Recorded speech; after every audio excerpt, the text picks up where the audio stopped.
ಪ್ರೀತಿಯ ವೀಕ್ಷಕರಿಗೆ ಶಂಕರಾನಂದ ಟಿವಿಗೆ ಸ್ವಾಗತ ಸುಸ್ವಾಗತ. ಇವತ್ತಿನ ವಿಡಿಯೋನಲ್ಲಿ ಡಿಸೆಂಬರ್ ತಿಂಗಳ ಮಾಸ ಭವಿಷ್ಯ ಹೇಗಿದೆ ಅಂತ ತಿಳ್ಕೊಳ್ಳೋಣ. ಅದಕ್ಕಿಂತ ಮುಂಚಿತವಾಗಿ ಡೇಂಜರ್ ಡಿಸೆಂಬರ್ ಅಂತ ಹೇಳಿ ಹಲವಾರು ಜನರು ಈಗಾಗಲೇ ಹೆದರ್ಕೊಂಡಿದ್ದೀರಿ. ಡಿಸೆಂಬರ್ನ ತಿಂಗಳಲ್ಲಿ ತುಂಬ ಅವಘಡಗಳು ಸಂಭವಿಸುತ್ತೆ ಮತ್ತು ಅಪಘಾತಗಳಾಗುತ್ತವೆ, ತುಂಬ ಘನಘೋರವಾದ ಘಟನೆಗಳು ನಡೆಯುತ್ತವೆ ಅಂತ ಹೇಳಿ ಬಹಳ ಜನರು ನೊಂದಿದ್ದಾರೆ, ಭಯಪಟ್ಟಿದ್ದಾರೆ ಮತ್ತು ಎಷ್ಟೋ ಜನಕ್ಕೆ ನಡೆದಿದೆ ಸಹ. ಹೌದು, ನಿಜವಾಗ್ಲಿಯೂ ಡಿಸೆಂಬರ್ ಡೇಂಜರ್ ಏನಾ ಅಂತ ನೋಡೋದಾಯಿತು ಅಂದರೆ, ಒಂದು ಹಂತಕ್ಕೆ ಹೇಳಬೇಕು ಅಂದರೆ ಕೇವಲ ಡಿಸೆಂಬರ್ ಮಾತ್ರ ಡೇಂಜರ್ ಅಂತ ಹೇಳಲಿಕ್ಕೆ ಬರೋದಿಲ್ಲ. ನವಂಬರ್, ಡಿಸೆಂಬರ್, ಜನವರಿ ಈ 3 ತಿಂಗಳುಗಳು ಕಾಲ ಸಹ ಬಹಳವಾಗಿ ನಾವು ಕತ್ತಲಿನಲ್ಲೇ ಇರಬೇಕಾಗ್ತದೆ. ಕಾರಣ ದಕ್ಷಿಣಾಯನದ ಉಚ್ಚ ಕಾಲ. ಈ ಕಾರ್ತಿಕ ಅಮಾವಾಸ್ಯೆಯಿಂದ ಪ್ರಾರಂಭವಾದರೆ ಮಕರ ಸಂಕ್ರಮಣದವರೆಗೂ ಸಹ ಬಹಳ ಘನಘೋರವಾದ ಘಟನೆಗಳು ಪ್ರಕೃತಿಯಲ್ಲಿ ನಡೀತಾ ಹೋಗುತ್ತೆ. ಅದಕ್ಕೆ ನಾವು ನವಂಬರ್, ಡಿಸೆಂಬರ್, ಜನವರಿ ಅಂತ ಹೆಸರಿಟ್ಕೊಳ್ಬಹುದೇ ಹೊರತು ನಮ್ಮ ಆಧ್ಯಾತ್ಮಿಕ ದೃಷ್ಟಿಯಲ್ಲಿ ನೋಡೋದಾಯಿತು ಅಂತ ಹೇಳಿದ್ರೆ, ಹಿಮಂತ ಋತು ಅಥವಾ ಹೇಮಂತ ಋತು ಏನು ಪ್ರಾರಂಭವಾಗುತ್ತೆ ಮತ್ತು ಸಂಕ್ರಮಣದ ಕಾಲ, ಮಕರ ಸಂಕ್ರಮಣದ ಕಾಲದವರೆಗೂ ಸಹ ದಕ್ಷಿಣಾಯನದ ಪರಮ ಉಚ್ಚ ಕಾಲ ಇರುತ್ತೆ. ನೋಡಿ, 5:30-6 ಗಂಟೆ ಆಗ್ತಾ ಇದ್ದ ಹಾಗೆ ನಮಗೆ ಎಂಥ ಕತ್ತಲಾಗೋಗುತ್ತೆ ಅಲ್ವಾ. ಇನ್ನು 6:30 ಆಗೋಯ್ತು ಅಂದರೆ ಪೂರ್ತಿ ಕಗ್ಗತ್ತಲು ಆವರಿಸ್ಕೊಳ್ಳುವಂಥ ಕಾಲ. ಅದೇ ಉತ್ತರಾಯಣದ ಪುಣ್ಯಕಾಲದಲ್ಲಿ ನೋಡಿ, 7 ಗಂಟೆ ಆಗ್ತಿದ್ರು ನಮಗೇನು ಮನೆ ಲೈಟ್ ಹಾಕಬೇಕು ಅಂತೇನು ಅನಿಸೋದಿಲ್ಲ. ಕಾರಣ ಅಷ್ಟು ಬೆಳಕಿರುತ್ತೆ. ಅಂದರೆ ವಾತಾವರಣದಲ್ಲೇ ಇಷ್ಟು ಬದಲಾವಣೆಯನ್ನು ನಾವು ನೋಡ್ತಾ ಇರ್ತೇವೆ. ಈ ವಾತಾವರಣದಲ್ಲೇ ಇಷ್ಟು ಬದಲಾವಣೆ ಇದ್ದಾಗ ಯಾಕೆ ವಾತಾವರಣದಲ್ಲಿ ಬದಲಾವಣೆ ಆಗುತ್ತೆ? ಪ್ರಕೃತಿ ಬದಲಾವಣೆ. ಸೂರ್ಯನ ಸ್ಥಾನ ಅಲ್ಲದೆ ಇದ್ರೂ ಚಲನೆಯ ಬದಲಾವಣೆಯಿಂದಾಗಿ ನಮಗಿಷ್ಟೆಲ್ಲ ಪರಿವರ್ತನೆಗಳಾಗ್ತಾ ಇರುತ್ತೆ. ಸೊ ಹಾಗಾಗಿ ಜನವರಿ 14ನೇ ತಾರೀಕಿನವರೆಗೂ ಪ್ರತಿಯೊಬ್ಬರೂ ಅಷ್ಟೇ ತುಂಬ ಜಾಗರೂಕತೆಯಿಂದ ಇರಬೇಕು. ದಕ್ಷಿಣಾಯನದ ಪ್ರಮೋಚ್ಚ ಕಾಲದಲ್ಲಿದ್ದೇವೆ. ಮಾನಸಿಕ ಸ್ಥಿತಿಗತಿಗಳು ತುಂಬ ಏರಿಳಿತವಾಗ್ತಾ ಇರುತ್ತವೆ. ಸಣ್ಣ ಪುಟ್ಟ ವಿಚಾರಗಳು ದೊಡ್ಡ ದೊಡ್ಡ ಮಟ್ಟಕ್ಕೆ ಮಾನಸಿಕ ವ್ಯಥೆಗೆ ಕಾರಣ ಆಗ್ತಾ ಇರುತ್ತೆ. ಚಿಂತೆಗಳು ಜಾಸ್ತಿ ಆಗ್ತಾ ಇರುತ್ತವೆ. ಮಾಡುವಂತಹ ಕೆಲಸ ಕಾರ್ಯಗಳ ನಮಗೆ ಒಂದು ಕ್ಲಾರಿಟಿ ಅನ್ನೋದು ಸಿಕ್ಕೋದಿಲ್ಲ. ವ್ಯಾಪಾರ ವ್ಯವಹಾರಗಳಲ್ಲಂತೂ ನಿಮಗೆ ಬಹಳ ತಲೆ ಕೆಟ್ಟು ಗೊಬ್ಬರ ಹಿಡಿದಿರುತ್ತೆ. ಏನು ಮಾಡಬೇಕು, ಏನು ಬಿಡಬೇಕು ಅನ್ನುವಂತಹ ವಿಚಾರಗಳು ಗೊತ್ತಿಲ್ಲದೆ ಒದ್ದಾಡ್ತಾ ಇರ್ತೀರಿ. ಹಾಗಾಗಿ ಡಿಸೆಂಬರ್ ಮಾತ್ರ ಅಲ್ಲ, ಜನವರಿ 14ನೇ ತಾರೀಕಿನವರೆಗೂ ಸಹ ಎಲ್ಲರೂ ಬಹಳ ಜಾಗರೂಕತೆಯಿಂದ ಇರಬೇಕು. ವಾಹನ ಅಪಘಾತಗಳು ತುಂಬ ಆಗೋ ಚಾನ್ಸಸ್ ಜಾಸ್ತಿ ಇದೆ. ಹುಷಾರು. ವಾಹನಗಳನ್ನು ಯೂಸ್ ಮಾಡ್ತಕ್ಕಂಥವ್ರು ಸ್ವಂತ ವಾಹನಗಳಾಗಲಿ ಯಾವುದೇ ಆಗಲಿ ವಾಹನಗಳನ್ನು ಚಾಲನೆ ಮಾಡುವಂತಹ ಸಂದರ್ಭದಲ್ಲಿ ಜಾಗ್ರತೆಯಾಗಿ ಚಾಲನೆಯನ್ನು ಮಾಡ್ತಾ ಬನ್ನಿ. ಇನ್ನು ಡಿಸೆಂಬರ್ ತಿಂಗಳಲ್ಲಿ ಬದಲಾವಣೆ ಆಗುವಂತಹ ಗ್ರಹಗಳ ಬಗ್ಗೆ ಮಾಹಿತಿಯನ್ನು ನೋಡೋದಾಯಿತು ಅಂತ ಹೇಳಿದ್ರೆ, 5ನೇ ತಾರೀಕು 12ನೇ ತಿಂಗಳು 2025ಕ್ಕೆ ಮಿಥುನ ರಾಶಿಗೆ ಗುರು ವಕ್ರೀಗತನಾಗಿ ಪ್ರವೇಶ ಮಾಡ್ತಾ ಇದ್ದಾನೆ. ನೋಡಿ, ಇಷ್ಟು ದಿವಸ ಗುರುಬಲ ಮತ್ತು ಗುರುಬಲ ಕೆಲ ರಾಶಿಗಳಿಗಿತ್ತು, ಕೆಲವು ರಾಶಿಗಳಿಗೆ ಈಗ ಹೋಗುತ್ತೆ. ಅಂದರೆ ತನ್ನ ಮೂಲಸ್ಥಾನ ಮತ್ತೆ ಪುನಃ ದೀರ್ಘ ಸಂಚಾರವಾಗಿರ್ತಕ್ಕಂಥ ಮಿಥುನ ರಾಶಿಗೆ ಪ್ರಯಾಣ ಬಳಸ್ತಾ ಇದ್ದಾನೆ ವಕ್ರೀಗತನಾಗಿ ಗುರು. ಇನ್ನು 6ನೇ ತಾರೀಕು 12ನೇ ತಿಂಗಳು 2025ಕ್ಕೆ ವೃಶ್ಚಿಕ ರಾಶಿಗೆ ಬುಧ ಪ್ರವೇಶ ಮಾಡ್ತಾ ಇದ್ದಾನೆ. ಇನ್ನು 7ನೇ ತಾರೀಕು 12ನೇ ತಿಂಗಳು 2025ಕ್ಕೆ ಧನಸ್ಸು ರಾಶಿಗೆ ಕುಜ ಪ್ರವೇಶ ಮಾಡ್ತಾ ಇದ್ದಾನೆ.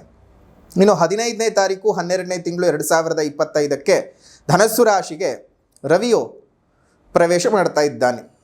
ಇನ್ನು 20ನೇ ತಾರೀಕು 12ನೇ ತಿಂಗಳು 2025ಕ್ಕೆ ಧನಸ್ಸು ರಾಶಿಗೆ ಶುಕ್ರ ಪ್ರವೇಶ ಮಾಡಿದ್ರೆ, 29ನೇ ತಾರೀಕು 12ನೇ ತಿಂಗಳು 2025ಕ್ಕೆ ಬುಧನು ಧನಸ್ಸು ರಾಶಿಗೆ ಪ್ರವೇಶ ಮಾಡ್ತಾ ಇದ್ದಾನೆ.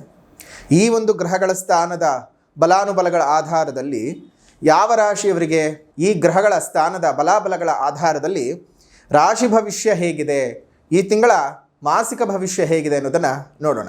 ಕರ್ಕಾಟಕ ರಾಶಿಯವರ ಡಿಸೆಂಬರ್ ತಿಂಗಳ ಮಾಸ ಭವಿಷ್ಯ ಹೇಗಿದೆ ಅಂತ ಈಗ ನೋಡೋದಾಯಿತು ಅಂತ ಹೇಳಿದ್ರೆ, ಕರ್ಕಾಟಕ ರಾಶಿಯವರಿಗೆ ವ್ಯಯಕ್ಕೆ ಹೋಗ್ತಾ ಇರತಕ್ಕಂತಹ ಗುರುವು, ಅದೇ ರೀತಿಯಾಗಿ ಶನಿಯ ಸಂಚಾರವು ಸಹ ಅಷ್ಟೊಂದು ಶುಭ ರೀತಿಯಾಗಿ ಇಲ್ಲ. ಧನಾಧಿಪತಿಯಾಗಿರ್ತಕ್ಕಂತಹ ರವಿಯು ನಿಮಗೆ ಷಷ್ಠ ಸ್ಥಾನದಲ್ಲಿ ಸಂಚಾರ ಮಾಡ್ತಕ್ಕಂಥದ್ದು. ಒಟ್ಟಾರೆ ಕರ್ಕಾಟಕ ರಾಶಿಯವರಿಗೆ ಕಣ್ಣೀರಿನ ತಿಂಗಳು ಅಂತಲೇ ಹೇಳಬೇಕಾಗತ್ತೆ. ಯಾವುದೇ ವಿಚಾರದಲ್ಲೂ ಸಹ ಏಳಿಗೆಗಳು ಅನ್ನೋದು ಇರೋದಿಲ್ಲ.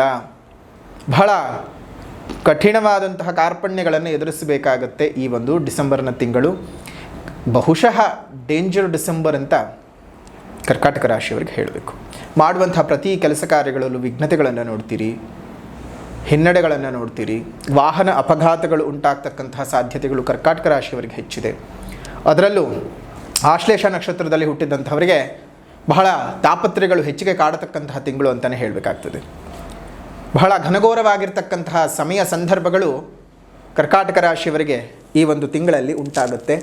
ಮಾಡುವಂತಹ ಪ್ರತಿ ಕೆಲಸಗಳು ಸಹ ವಿಘ್ನ, ಅತ್ಯಧಿಕವಾಗಿರತಕ್ಕಂತಹ ಖರ್ಚುಗಳು ಹೆಚ್ಚಿಗೆ ಆಗ್ತಕ್ಕಂಥದ್ದು, ಮನೆಯಲ್ಲಿ ಅಶಾಂತಿ ಉಂಟಾಗ್ತಕ್ಕಂಥದ್ದು, ಧನಹಾನಿಗಳು ಉಂಟಾಗ್ತಕ್ಕಂಥದ್ದು, ವ್ಯಾಪಾರ ವ್ಯವಹಾರಗಳು ನೀವು ಅಂದುಕೊಳ್ಳದೇ ಇರತಕ್ಕಂತಹ ರೀತಿಯಲ್ಲಿ ಹಳ್ಳ ಹಿಡಿದು ನಿಮಗೆ ನಷ್ಟವನ್ನು ಉತ್ಪತ್ತಿ ಮಾಡ್ತಕ್ಕಂಥದ್ದು, ಜೀವನದಲ್ಲಿ ಬಹಳ ಏರುಪೇರುಗಳು ಉಂಟಾಗ್ತಕ್ಕಂಥದ್ದು, ದಾಂಪತ್ಯ ಕಲಹಗಳು, ಮನೆಯಲ್ಲಿ ಅಶಾಂತಿ, ಒಡಹುಟ್ಟಿದವರ ಜೊತೆಗೆ ವೈಷಮ್ಯಗಳು, ದಾಯಾದಿ ಕಲಹಗಳು, ಆಸ್ತಿ ವಿಚಾರಗಳಲ್ಲಿ ನೀವು ಅಂದುಕೊಳ್ಳೋದೊಂದು ನಡೆಯೋದು ಇನ್ನೊಂದು, ನಿಮಗೆ ಒಂದು ಹಂತಕ್ಕೆ ಎಲ್ಲಿದ್ದೀವಿ ಅನ್ನುವಂಥದ್ದೇ ಭಾಸವಾಗಲಾರದೆ ಹೋಗಬಹುದು.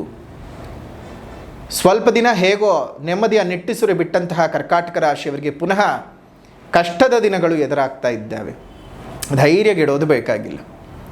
ಕಷ್ಟ ಬಂದಾಗ ಸುಖ ಬಂದಾಗ ಒಂದೇ ರೀತಿಯ ಸಮಪ್ರಮಾಣದ ಜೀವನವನ್ನು ಮಾಡಬೇಕು. ಬೆಳಕಿನಲ್ಲಿ ಯಾವುದಾದ್ರೂ ಒಂದು ಕಾಡಿನ ಪ್ರದೇಶವೋ ಬೆಟ್ಟಗುಟ್ಟದೋ ಅಥವಾ ನಿಸರ್ಗದ ಪ್ರದೇಶದಲ್ಲೋ ನಡ್ಕೊಂಡು ಹೋಗಬೇಕಾದ್ರೆ ಬಹಳ ಸಂತೋಷ. ಎಷ್ಟು ಚೆನ್ನಾಗಿರುತ್ತೆ ಅಲ್ಲ, ಸುತ್ತಮುತ್ತ ಹಸಿರು ವಾತಾವರಣ, ಝರಿ ಝರಿಯಾಗಿ ಹರಿಯುವಂತಹ ಹಳ್ಳ ಕೊಳ್ಳ, ಸುತ್ತಮುತ್ತಲ ಇರತಕ್ಕಂತಹ ಪ್ರಾಕೃತಿಕ ವಾತಾವರಣ, ಮನಸ್ಸಿಗೆ ಮುದ, ಕಣ್ಣಿಗೆ ಸಂತೋಷ, ಅದೆಷ್ಟು ಆನಂದ. ಮುಳುಗ್ತಾ ಇದ್ದಂಥ ಸೂರ್ಯ ಅಂದ ತಕ್ಷಣವೇ ಭಯ ಆವರಿಸ್ಕೊಳ್ಳೋಕೆ ಶುರುವಾಗುತ್ತೆ. ಯಾವ ಕಡೆಯಿಂದ ಯಾವ ಪ್ರಾಣಿ ಬರುತ್ತೋ, ಎಲ್ಲಿ ಹಾವು ಬಂದುಬಿಡುತ್ತೋ, ಎಲ್ಲಿ ಕರಡಿ ಬರುತ್ತೋ, ಇನ್ಯಾವುದೋ ನಿಶಾಚಾರ ಜೀವ ಬಂದು ಇನ್ನೇನಾದರೂ ನನಗೆ ಹಾನಿ ಮಾಡಿತ್ತೋ ಅನ್ನೋ ಭಯ. ಕತ್ಲೇನಲ್ಲಲ್ವಾ ಪ್ರಕೃತಿಯನ್ನು ಸವಿಬೇಕಾದದ್ದು. ಹಗಲಿನಲ್ಲಿ ಕಾಣುತ್ತೆ ಸರಿ, ಕತ್ತಲೆಯಲ್ಲಿ ನಿಂತ್ಕೊಂಡು ನೋಡಿ, ಬೆಳಗ್ಗೆ ರಮಣೀಯತೆ, ರಾತ್ರಿ ರೌದ್ರತೆ. ಪ್ರತಿಯೊಬ್ಬರು ಅಷ್ಟೇ ಕತ್ಲೆನಲ್ಲಿ ಬದುಕನ್ನು ಕಟ್ಕೊಳ್ಳೋದಕ್ಕೆ ಶುರು ಮಾಡಿದಂಥವ್ರಿಗೆ ಯಾವುದೇ ಭಯ ಇರಲ್ಲ ಜೀವನದಲ್ಲಿ. ಕತ್ತಲು ಅನ್ನುವಂಥದ್ದನ್ನು ನೀವು ಭಯ ಅಂತ ಅಂದ್ಕೊಂಡ್ರೆ ಯಾವುದೇ ಕಾರಣಕ್ಕೂ ಏನೂ ಸಾಧನೆ ಮಾಡೋಕ್ಕಾಗಲ್ಲ.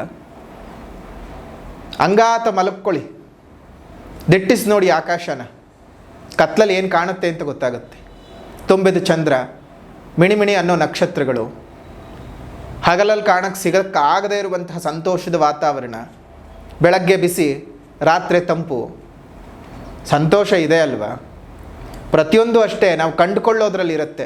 ಯಾರೋ ಬಂದು ನನಗೆ ಗೌರವಿಸಿದರು, ಹಾಗಾಗಿ ನನಗೆ ಗೌರವದ ಸ್ಥಾನಮಾನ. ಯಾರೋ ಬಂದರು ನನಗೆ ಅವಮಾನ ಮಾಡಿದರು, ಹಾಗಾಗಿ ನನಗೆ ಅವಮಾನ ಅಲ್ಲ. ಯಾರೋ ಮೂರನೇ ವ್ಯಕ್ತಿ ಕೊಡೋ ಗೌರವ, ಸ್ಥಾನ, ಮಾನ, ಮರ್ಯಾದೆಯಿಂದ ನಿಮ್ಮ ಸ್ಥಾನ ನಿರ್ಧಾರ ಆಗಲ್ಲ. ನೀವೇನು ಅಂತ ನಿಮ್ಮ ಮನಸ್ಸಿಗೆ ಗೊತ್ತು. ನಿಮ್ಮ ಮನಸ್ಸು ಹೇಳಬೇಕು ನೀವೆಷ್ಟು ಶ್ರೇಷ್ಠ ಅಂತ. ಬೇರೆಯವ್ರು ಬಿಡಿ, ನಿಮ್ಮ ಸಹಾಯವನ್ನು ಪಡ್ಕೊಳ್ತಾರೆ, ಸಹಾಯಕ್ಕೋಸ್ಕರವಾಗಿ ಜೈಕಾರ ಹಾಕ್ತಾರೆ.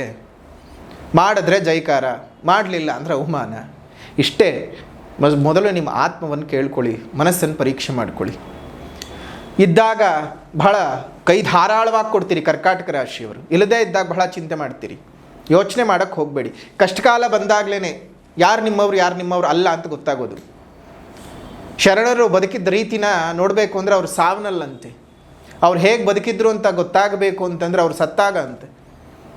ಅಂದ್ಕೋಬಹುದು, ಬದುಕಿದ್ದಾಗ ಗೊತ್ತಾಗಲ್ಲ, ಸತ್ತಾಗ ಏನು ಗೊತ್ತಾಗುತ್ತೆ ಅಂತ. ಎಷ್ಟು ಜನ ಬರ್ತಾರೆ ಅಂತ ಅವ್ರನ್ನ ನೋಡೋಕ್ಕೆ. ಜನ ಹೆಚ್ಚಿಗೆ ಬಂದರೋ ಓ ಮನುಷ್ಯ ಒಳ್ಳೆಯವನು, ಜನವೇ ಬರಲಿಲ್ವೋ ಅವನು ಬದುಕಿದ್ದಾಗಲೂ ನಮ್ಗೆ ಹಿಂಸೆ, ಸತ್ತಿದ್ದಾನೆ ಸದ್ಯ ಪುಣ್ಯ ಬಿಡು ಅದೆಷ್ಟೊಂದು ಜನ ಬರೋದೇ ಇಲ್ಲ. ಊರು ಉಪಕಾರ ಅರಿಯಲ್ಲ, ಹೆಣ ಸಿಂಗಾರ ಅರಿಯಲ್ಲ. ನೀವು ಈ ತಿಂಗಳು ಮಾಡ್ಕೊಳ್ಬೇಕಾಗಿದ್ದು ಏನಪ್ಪ ಅಂತ ಹೇಳಿದ್ರೆ, ಸುಮ್ಮನೆ ಪ್ರತಿಯೊಬ್ಬರಿಗೂ ಸಹಾಯ ಮಾಡೋದನ್ನು ಬಿಟ್ಟುಬಿಡಿ. ಬೇರೆಯವ್ರಿಗೆ ಸಹಾಯ ಮಾಡಿ ಮಾಡಿ ಮಾಡಿ ಮಾಡಿ ಇವತ್ತು ನೀವು ಕಷ್ಟದಲ್ಲಿದ್ದೀರಿ, ಬೇರೆಯವ್ರಿಗೆ ಸಹಾಯ ನಿಮ್ಮ ಕೈ ತುಂಬ ಸಾಲ. ಬೇಕಾಗಿಲ್ಲ ನಿಮಗೆ ಈ ಜೀವನ. ತುಂಬ ತಿಂಗಳುಗಳಿಂದ ಹೇಳ್ತಾನೆ ಇದ್ದೀವಿ, ತುಂಬ ಜನ ಕೇಳಿದ್ದೀರಿ, ತುಂಬ ಜನ ಕೇಳಿಲ್ಲ, ತುಂಬ ಜನ ಕಮೆಂಟನ್ನು ಹಾಕ್ತಿದ್ದೀರಿ. ಗುರುಗಳೇ ನೀವು ಹೇಳ್ದ ಹಾಗೆ ಕೇಳಬೇಕಾಗಿತ್ತು, ಮಾಡೋಕ್ಕಾಗಲಿಲ್ಲ, ಆದರೆ ಇವಾಗ ನಾನು ನಂಬಿ ಕೊಟ್ಬಿಟ್ಟಿದ್ದೀನಿ, ದುಡ್ಡು ಬರ್ತಿಲ್ಲ, ನಾನು ಬಡ್ಡಿ ಕಟ್ತಾ ಇದ್ದೀನಿ. ಯಾಕೆ ಬೇಕು ನಿಮಗೆ ಇವೆಲ್ಲ? ಕರ್ಕಾಟಕ ರಾಶಿಯವರು ಮೊದಲೇ ಒಂದು ರೀತಿಯಾಗಿ ಚಂದ್ರನ ತತ್ವದವರು, ತುಂಬ ನೀರಿನ ಸ್ವಭಾವ. ಯಾರು ಹೇಗೆ ಬೇಕಾದರೂ ನಿಮ್ಮನ್ನು ಉಪಯೋಗಿಸ್ಕೊಳ್ಬಹುದು. ಲೋಟಕ್ಕೆ ಹಾಕಿದರೆ ಲೋಟದ ರೀತಿನಲ್ಲಿ ವರ್ತಿಸ್ತೀರಿ, ಪಾತ್ರೆಗೆ ಹಾಕಿದ್ರೆ ಪಾತ್ರೆ ರೀತಿನಲ್ಲಿ ಕಾಣಿಸ್ತೀರಿ. ಎಲ್ಲದಕ್ಕೂ ಅಡ್ಜಸ್ಟ್ಮೆಂಟು. ನೀವೆಲ್ರಿಗೂ ಅಡ್ಜಸ್ಟ್ ಆಗ್ತೀರಿ, ನಿಮಗೆ ಯಾರಾದರೂ ಅಡ್ಜಸ್ಟ್ ಆಗ್ತಾರಾ? ಇಲ್ಲ. ಅಂಥದ್ದಕ್ಕೆ ಯಾಕೆ ಬೇಕು ಅಂತ ಹೇಳ್ತಾ ಇದ್ದೀವಿ. ಮೊದಲೇ ಈ ತಿಂಗಳು ಬಹಳ ಕರಾಳವಾಗಿದೆ. ಸ್ವಲ್ಪ ಜಾಗ್ರತೆಯಾಗಿದ್ದು ನಿಮ್ಮ ಜೀವನನ ಮುಂದುವರಿಸ್ಕೊಳ್ತಾ ಹೋಗಿ. ವಿದ್ಯಾರ್ಥಿಗಳಿಗೆ ವಿದ್ಯಾಭ್ಯಾಸದಲ್ಲಿ ಹಿನ್ನಡೆ, ಯಾವುದಾದ್ರೂ ಎಕ್ಸಾಮ್ನ ರಿಸಲ್ಟನ್ನು ನೀವು ವೆಯ್ಟ್ ಮಾಡ್ತಾ ಇತ್ತು ಅಂದರೆ ನಿಮಗೆ ಸಾಧಕವಾಗಿ ಬರೋದಂತೂ ಬಹಳ ಅನುಮಾನ. ಸರ್ಕಾರಿ ಉದ್ಯೋಗಿಗಳಿಗೆ ಮುಂಬಡ್ತಿಗಳು ಸಿಕ್ಕೋದು ಸ್ವಲ್ಪ ಮಟ್ಟಕ್ಕೆ ಮುಂದಕ್ಕೆ ಹೋಗುತ್ತೆ. ಇನ್ನೇನು ಈ ತಿಂಗಳು ಆಗತ್ತೆ ಅಂತ ಯೋಚನೆ ಮಾಡ್ತಾ ಇದ್ದರೆ ಸ್ವಲ್ಪ ಮತ್ತೆ ಪುನಃ ವರ್ಗಾವಣೆ ಆಗಲಿ ಮುಂಬಡ್ತಿ ಆಗಲಿ ಮುಂದಕ್ಕೆ ಹೋಗುವಂಥದ್ದಾಗುತ್ತೆ. ವಿರೋಧಿಗಳು ಹೆಚ್ಚಾಗ್ತಾರೆ, ಶತ್ರುತ್ವಗಳು ಜಾಸ್ತಿ ಆಗುತ್ತೆ, ಕೆಲಸದಲ್ಲಿ ಅಡ್ಡಿ ಆತಂಕಗಳು ಜಾಸ್ತಿ ಆಗತಕ್ಕಂಥದ್ದು, ಸ್ಪರ್ಧೆಗಳಲ್ಲಿ ಅಪಜಯಗಳು ಉಂಟಾಗ್ತದೆ, ಜೀವನದಲ್ಲಿ ಇದ್ದಕ್ಕಿದ್ದ ಹಾಗೆ ಅಸಮಾಧಾನಗಳು ಹೆಚ್ಚಿಗೆ ಆಗ್ತಕ್ಕಂಥದ್ದಾಗತ್ತೆ. ಧೈರ್ಯವಾಗಿದ್ದು ಜೀವನ ಮಾಡಿ. ಒಂದ್ಸಲ ನಿಮ್ಮ ಜನ್ಮಜಾತಕವನ್ನು ತೋರಿಸ್ಕೊಳ್ಳಿ. ಇಲ್ಲೇ ಇರತಕ್ಕಂತಹ ಫೋನ್ ನಂಬರ್ಗೆ ವಾಟ್ಸಪ್ನ ಮುಖಾಂತರವಾಗಿ ಒಂದು ಜಾತಕ ತೋರಿಸ್ಕೊಳ್ಬೇಕು ಅಂತ ಮೆಸೇಜ್ ಮಾಡಿ. ಅದರಿಂದ ನಿಮಗೆ ಸಂಪೂರ್ಣವಾದ ಮಾಹಿತಿಯನ್ನು ಕೊಡ್ತಾರೆ. ಜನ್ಮಜಾತಕವನ್ನು ತೋರಿಸ್ಕೊಂಡು ಅದಾದ ನಂತರ ಏನಾದರೂ ಪರಿಹಾರದ ಮಾರ್ಗಗಳಿದ್ದರೆ ಅನುಸರಿಸಿ ಜೀವನನ ಸರಿ ಮಾಡಿಕೊಳ್ಳಿ. ಈ ತಿಂಗಳು ಕರ್ಕಾಟಕ ರಾಶಿಯವರು ಫಾಲೋ ಮಾಡಲೇಬೇಕಾದಂತಹ ಅಂಶ ಏನಪ್ಪ ಅಂದರೆ, ಯಾರಿಗೂ ಶ್ಯೂರಿಟಿ ಹಾಕಬಾರ್ದು, ಸಾಲ ಕೊಡಬಾರ್ದು, ನೀವು ಸಾಲ ತಗೋಕೂಡ್ದು, ಯಾವುದೇ ಹಣಕಾಸಿನ ಹೊಸ ವ್ಯವಹಾರಗಳನ್ನು ಮಾಡಕೂಡ್ದು. ಆರೋಗ್ಯ ಜಾಗ್ರತೆ, ವಿಪರೀತವಾದಂತಹ ಆರೋಗ್ಯದ ಬಗ್ಗೆ ಕಾಳಜಿ ಮಾಡಬೇಕು. ಆರ್ಥಿಕ ಮತ್ತು ಆರೋಗ್ಯ ಇದೆರಡೂ ಸಹ ನಿಮಗೆ ಬಹಳ ಬುಡಮೇಲಾಗ್ತಕ್ಕಂತಹ ಸಾಧ್ಯತೆಗಳು ಈ ತಿಂಗಳು, ಹುಷಾರು. ಇನ್ನು ಕರ್ಕಾಟಕ ರಾಶಿಯವರ ಒಂದು ಡಿಸೆಂಬರ್ ತಿಂಗಳ ಮಾಸ ಭವಿಷ್ಯ ಹೀಗಿದೆ. ಇನ್ನು ಪರಿಹಾರದ ವಿಭಾಗ ಅಂತ ಬಂದಾಗ ಮೊದಲನೇದಾಗಿ ಸಾಮಾಜಿಕ ಪರಿಹಾರ. ಪ್ರಕೃತಿಯನ್ನು ಉಳಿಸಿ, ಪ್ರಕೃತಿಯನ್ನು ಬೆಳೆಸಿ, ಇನ್ನಿತರ ಜೀವ ಜಂತುಗಳಿಗೆ ಒಂದಿಷ್ಟು ಆಸರಿಯಾಗಿರಿ. ಮುಂದಿನ ಪೀಳಿಗೆ ಚೆನ್ನಾಗಿರ್ಬೇಕಂದ್ರೆ ಇವತ್ತೇ ಹಸಿರನ್ನು ಉಳಿಸ್ಕೊಳ್ಬೇಕು. ಹಸಿರನ್ನು ಉಳಿಸ್ಕೊಳ್ಳೋದ್ರ ಬಗ್ಗೆ ಪ್ರತಿಯೊಬ್ಬರು ಕಾಳಜಿಯನ್ನು ಮಾಡಿ. ನಿಮ್ಮ ಸುತ್ತಮುತ್ತ ಇರತಕ್ಕಂಥ ಉದ್ಯಾನವನಗಳಲ್ಲಿ ಒಂದೊಂದು ಹಣ್ಣಿನ ಗಿಡಗಳನ್ನು ಕೊಟ್ಟು ಪೋಷಣೆ ಮಾಡಿಸಿ. ಅದರಿಂದ ಮುಂದಿನ 4-6 ವರ್ಷಗಳಲ್ಲಿ ಆ ಗಿಡವು ಬೆಳೆದು ನಿಂತು ಹಲವಾರು ರೀತಿಯಲ್ಲಿ ಪ್ರಾಣಿಗಳಿಗೆ, ಪಕ್ಷಿಗಳಿಗೆ ಆಹಾರವನ್ನು ಮತ್ತು ಆಸರೆಯನ್ನು ಕೊಡ್ತಾ ಇರುತ್ತೆ. ನಮ್ಮೆಲ್ಲರಿಗೂ ಪ್ರಾಣವಾಯುವನ್ನು ಕೊಡ್ತಾ ಇರುತ್ತೆ. ಅದನ್ನು ನೋಡಿದಂತಹ ನೀವೇ ಸಂತೋಷ ಪಡಬಹುದು. ಪಶುಗಳನ್ನು, ಪಕ್ಷಿಗಳನ್ನು, ಪ್ರಕೃತಿಯನ್ನು ಕಾಪಾಡಿದ್ದಕ್ಕೆ ಪಶುಪತಿನಾಥನು ನಿಮ್ಮನ್ನು ಹರಸಿ ಹಾರೈಸ್ತಾನೆ. ಜೀವನ ಸುಖವಾಗುತ್ತೆ, ಸೌಖ್ಯವಾಗುತ್ತೆ. ಶುಭವಾಗಲಿ. ಸಾಮಾಜಿಕ ಪರಿಹಾರದ ನಂತರದಲ್ಲಿ ಆಧ್ಯಾತ್ಮಿಕ ಪರಿಹಾರ.